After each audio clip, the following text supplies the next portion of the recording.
When Elias's grandfather passed away, he left behind an old countryside house, hidden between fog-covered hills and whispering pines. It wasn't much, but it was all Elias had. The night before his grandfather died, he called Elias close and said something he'd never forget. In the living room, sometimes the wall opens. You'll see things you can't explain. Gold, food, even sunlight. But it's not real. This house has swallowed souls, Elias. If you want to live here, promise me one thing. Never walk through that wall, no matter what you see. Elias nodded, thinking it was just an old man's last story. But a week later, after moving in, he saw it. The wall breathing.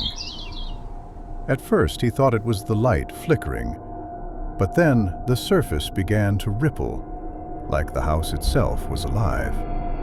And slowly, it opened.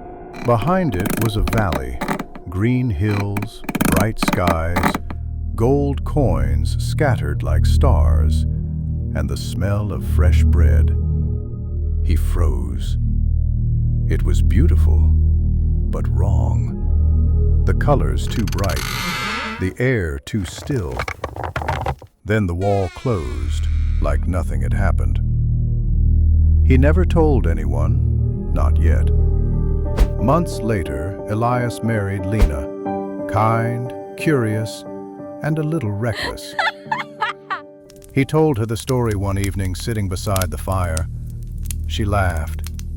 A wall that opens to another world? Maybe your grandfather just liked to scare people. Elias smiled weakly, but his eyes said something different.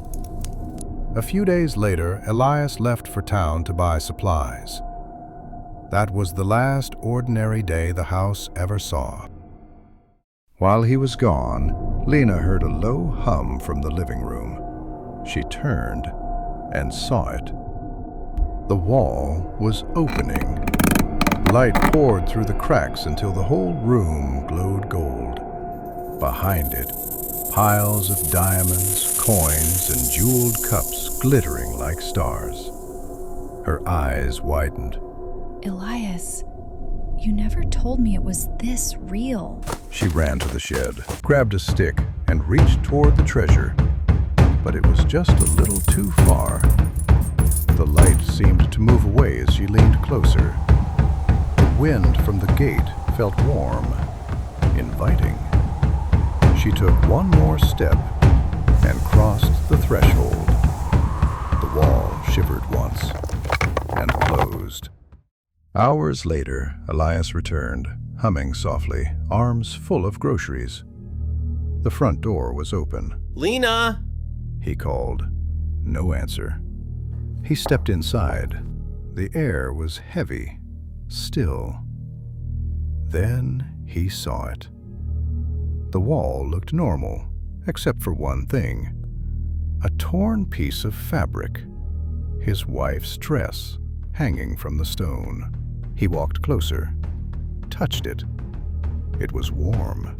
He tugged, but something tugged back. He knelt, Lina? calling her name again, and then saw movement beneath the wall's surface. A face. Her face.